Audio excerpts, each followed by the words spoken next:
Welcome to RuneScape, a game that is just clicking things and watching numbers go up from a metatextual perspective. Today, we're not going to be doing that. At least not well. Today, we're going to be following the adventures of Kingling and her quest to kill Jad. You know, this dangly little boy with nothing even slightly harmful, just ignore the 90 damage behind the curtain. Doesn't exist.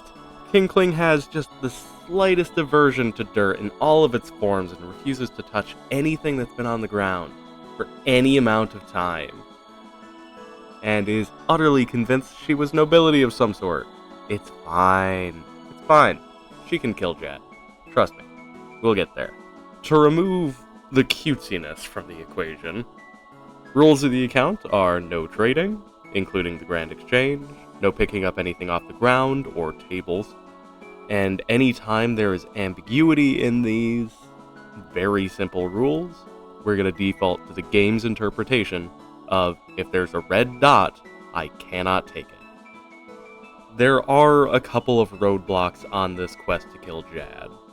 Namely, that 90 or so damage that Jad can hit, on top of all of the damage that everything else can do in the caves for 63 waves. The first thing that we're going to be addressing is that damage. Fortunately, there are 3 prayers that, once you get all 3, completely invalidate everything's damage in the caves. Protect from melee, protect from ranged, and the most important, protect from magic. Funny how it's the reverse of what it normally is.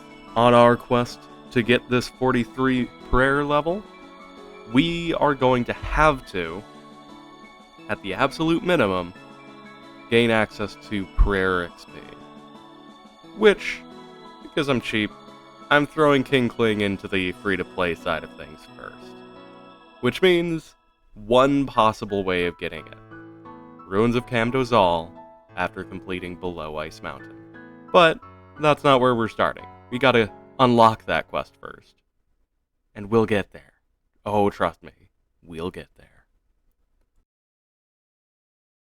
Every account is very well served at the beginning by just going to the combat tutors, getting your 30 casts of Wind Strike from the magic tutor, and picking up the melee training gear, which is the equivalent of a wooden shield, and bronze sword.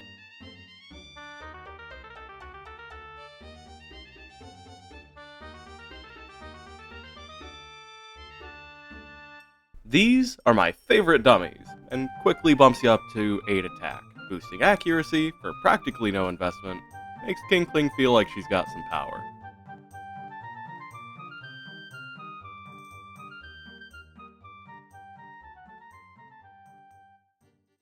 While I get scammed out of my magic level up message here, let's actually talk about that magic tutor for a second, because it's actually pretty relevant.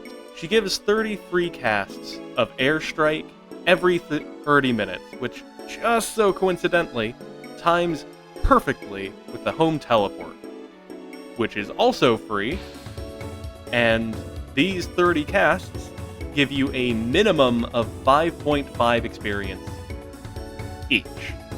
So, and Kingling has one incredibly useful spell to learn, High Alchemy, which gives you quite a lot of money on every single cast of the spell, and combos with a little secret special grind that is going to come up in episode 2.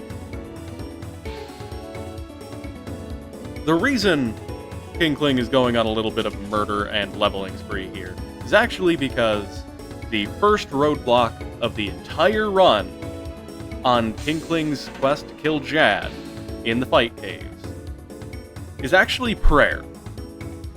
Now, 43 prayer is the preferred level to hit, because that gets you all 3 overheads that will just negate any individual type of damage you can take in the fight caves. That fundamentally means that this is going to be necessary, because if you remember, Jad can hit so hard, just absolutely reams you. There are a handful of ways to get prayer XP in the game that do not require picking anything up off the ground. But they are so few and far between. And because of that, Kinkling is actually going to do a couple of quests in free-to-play, building up to the quest below Ice Mountain, which only technically requires 16 quest points. Unfortunately, because this is free-to-play, we are incredibly limited in our options.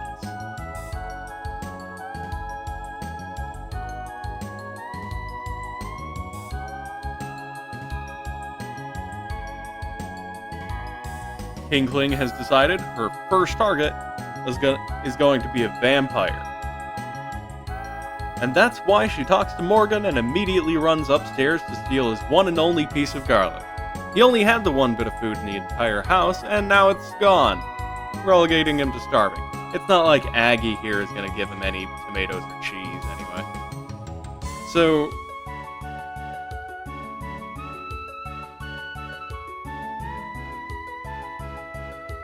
Morgan did tell us to run all the way to Varrock and talk to his vampire slaying friend, and we are gonna do that. But also, we're also gonna get a little bit of money from the Stronghold of Security first. It's a little important because there's just no good way to make money right now. None.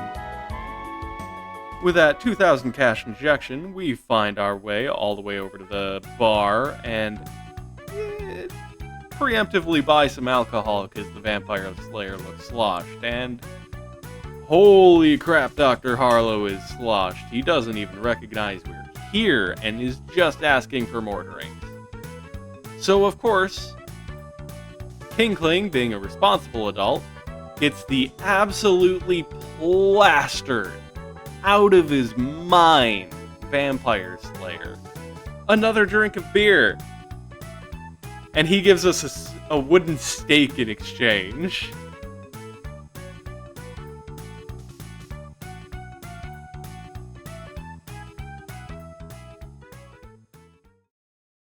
Kinkling decides to be a little bit, just the slightest bit forward thinking. And instead of just running directly into Count Draenor, she goes and talks to Veos,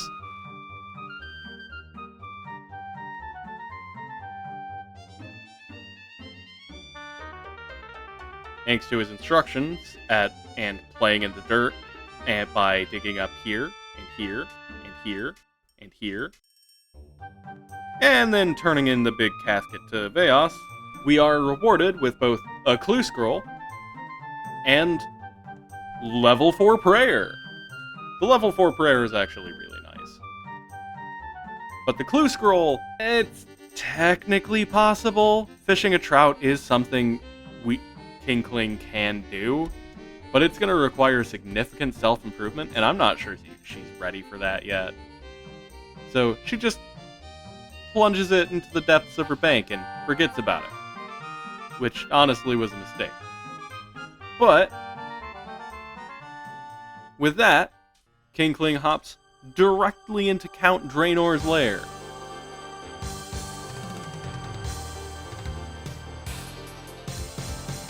The two trade a few hefty blows before the Count decides to just rip out her tendons as she's climbing the stairs. I do have to make a little acknowledgement here, because Kinkling didn't realize, and I didn't know, at the time of this fire making, but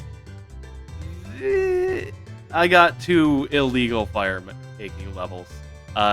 This is because it drops the log to the floor, and then lights it. You can interrupt this action, and the log just goes to the floor.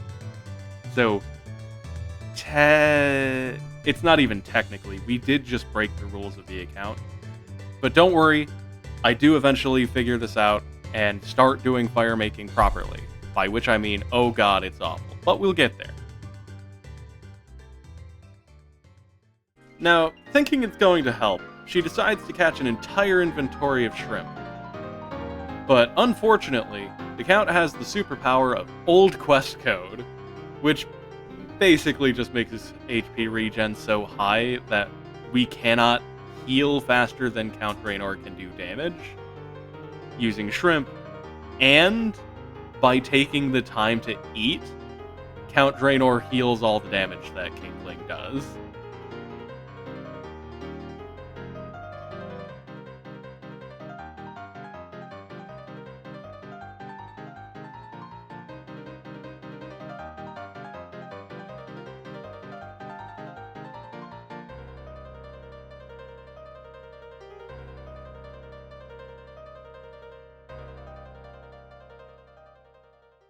After the fiasco with the awful consumption of shrimp at Count Draenor, at the Count, we make a small little trip to Horvik up in Varak, and buy a steel plate body, which actually sextuples our defensive.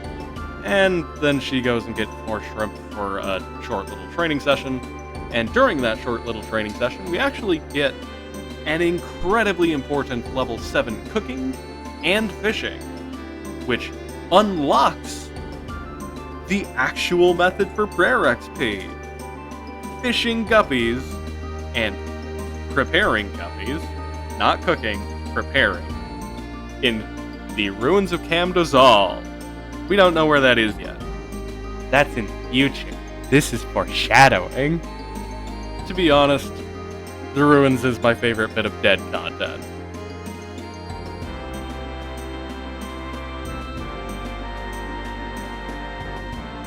After we get all of these levels from murdering cows,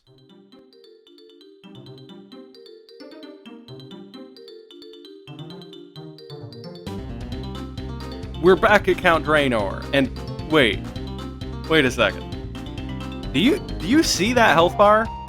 Rewind that a second. Yeah, Count Draenor is immediately dropping by 10 HP, which actually, and I didn't know this until I did this account, the garlic has a special effect on Count Draenor. Doing a straight 10 damage when the Count's at full health, it also reduces his attack and strength by 10, and his defense by 40. Which actually makes his defense -10 for this boss fight, which is kinda weird, to be honest. Hey, the Count's dead! Nice. First try if you ignore all the other attempts that resulted in death.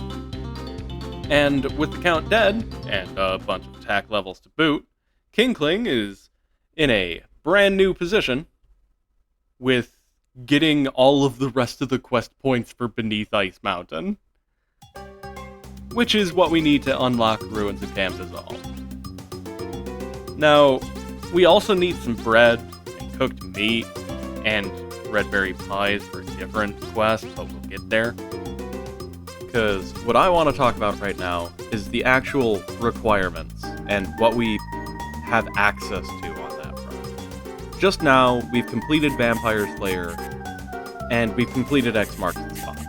That gets us 4 quest points out of the required 18, and Black Knight's Fortress is a priority because of those 3 quest points it gives, but it also requires 14 itself.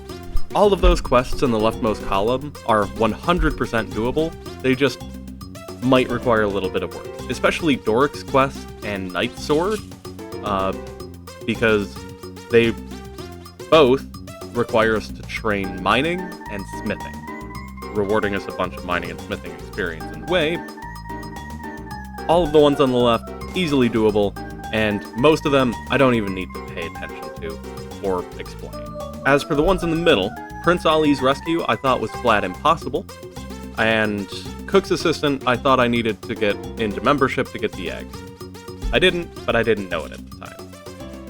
Goblin Diplomacy, it's doable, and it doesn't strictly break the rules, but it does require plucking an onion out of the ground in free-to-play, and I just didn't want to do that if I didn't have to. That's 9 points that are accessible, but I either didn't know or didn't want to do at the time. Just the quests that were 100% doable gives us a maximum 18 out of 16 required quest points, and that's assuming we could hit 14, which we could. The ones on the right are the ones that are just outright impossible. The easiest of them to say cannot do is Demon Slayer, need to pick a key out of a grate on the floor. Dragon Slayer, need to pick a key off the floor in the maze. Ernest the Chicken, need to pick up every quest item off the floor. Imp Catcher, need to pick up loot from imps off the floor. Miss Talon Mystery, need to pick up notes off the floor. Restless Ghost, skull on a table. Shield of Arav is actually kind of funny, because it's doable if the account wasn't an Iron Man. The trade to get the certificate, it opens up the trade window as a main account. As an Iron Man, it drops that certificate to the floor under your ownership. So it's only not doable because I am an Iron Man. In Witch's Potion, you have to pick a rat tail off the floor. Corsair Curse, I am reasonably certain is impossible. I'm pretty sure you need to pick up something off the floor during it, but I didn't need the quest, and I don't like it, so. Hopping back to what we're actually doing, though, we're heading to the southern part of Port Sarim so that we can visit Wyden and buy some flour and meat, so that we can make bread using fountain water in the dead center of Falador, because that's sanitary. Which was also first try if you ignored the burnt meat and burnt bread. And that's Romeo and Juliet complete. Rune Mysteries, Pirate Treasure, and Sheep Shearer. Oh, cool little note for Sheep Shearer. Farmer Fred gives you some shears. I didn't know that was a thing. Now, while I'm spending a little time getting lost in the frogs and doing some mining, I'm going to take an opportunity to mention just how cool the dialogue for free-to-play quests are, and that's because most of them have different outcomes depending on how prepared you are for the finish. Doric's quest, what we're currently doing the mining for, has different dialogue options for if you have no materials of what he's asking for, all of the materials but you also have extras, and exactly what you're supposed to deliver to him. And that's actually the case with a lot of the free-to-play quests, which is cool. And since I'm recording this part after Varlamore Part 2 dropped, they actually have another quest where I'm pretty sure they did that, the murder mystery one. We're doing Doric's quest before Night Sword because that's going to get us the mining levels we need to do that one. You still need to train smithing for it, but it's a nice start. And speaking of, Night Sword actually has a really interesting wrinkle. We need a red berry pie for Thurgo to consume. This is normally trivial. If you were a normal person, you would just steal this pie dish inside the Varrock Castle. If you were a less normal person, you would think that a general store would be selling pie dishes, only to find out that, oh no. General stores don't sell pie dishes. That's cooking supply stores. Except cooking supply stores don't actually sell them either. They sell pies. And you just dump the pie on the floor in front of the person who made it and sold it to you so that you can get the dish. We actually need to make our own pie dish, which actually means we need 7 crafting, which isn't too hard to get. We just bop, done. Wait, that's a burnt pie. Now it's done. So, here's me training a little bit of smithing in preparation for Night Sword, because I do need to be able to make an iron bar. And here's Thurgo, nice and ready. After handing in our red berry pie to Thurgo, watching him consume the entire clay dish underneath it. God, that guy's jaw must be nuts. It's a pretty wonky text box too. It takes a while to go through. He then lets us know that he's going to need a picture of the Knight's Sword before he can know what he needs to do to smith it. So we go steal that, give it to him, and then come down in this mine to get the bluerite that he then says we need. Which, this mine is really cool just because of how unique it is in free-to-play, and it's got a secondary area for membership that's got skeleton wyverns, which I've only killed 2, ever.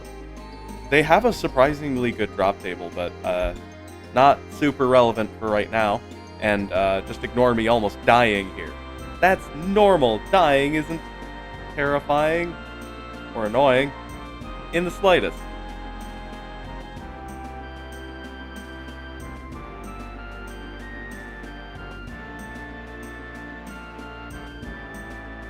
King Kling almost dies on the way to get blue right to save the squire from getting chewed out for losing his knight's sword. But we make it out of this cave, no problems, wasn't even close. And now it's time to actually give that portrait to Thurgo.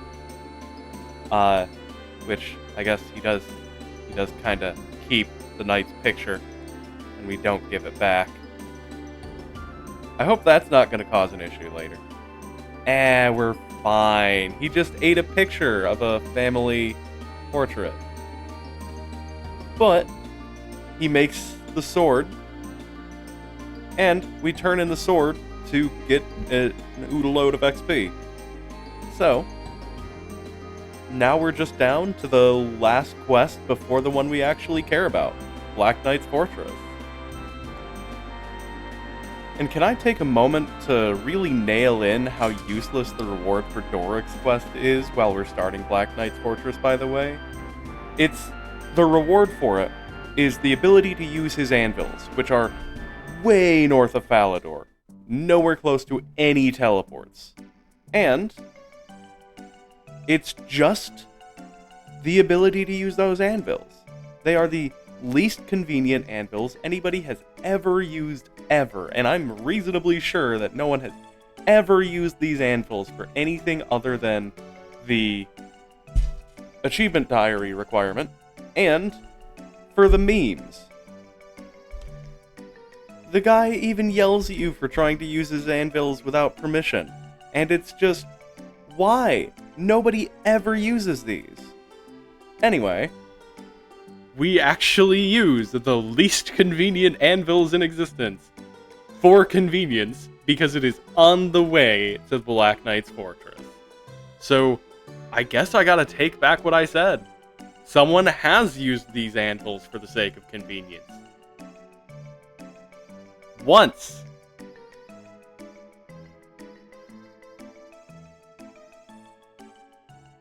With the anvils used, the iron chain body and bronze helm put together, and a secret little cabbage bot from Wyden, we'll get there in a second, we actually just infiltrate the Black Knight's Fortress to think nothing at the entrance about someone walking in with completely different gear than what they're all wearing.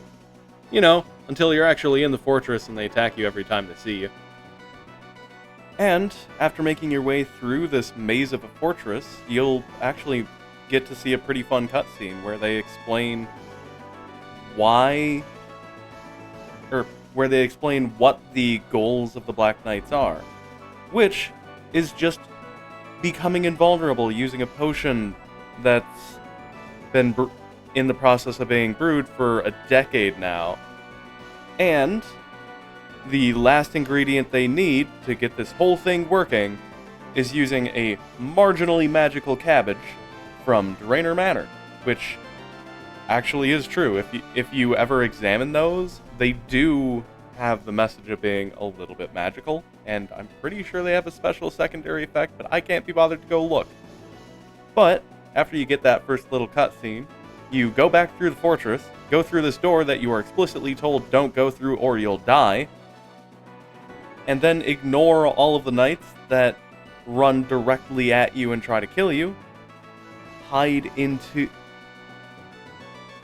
and get into this little secret room and throw the non-magical cabbage through a chute that has no logical reason for being there, and get a pretty fun cutscene where the witch screams that her work is ruined, the Black Knight's plans are ruined, and honestly, why would you have a chute above the cauldron that's been bubbling for 10 years? Like, wouldn't you want to have some direct control over whether or not that's being used all of the time? Like, at the absolute minimum, put a cover on it. Make it so that things can't just fall through and ruin your incredibly specific, long brewing, and incredibly important brew. But no, cabbage. Plans ruined, and making our way back to Falador to turn in the final quest that we need to turn in for unlocking Beneath Ice Mountain.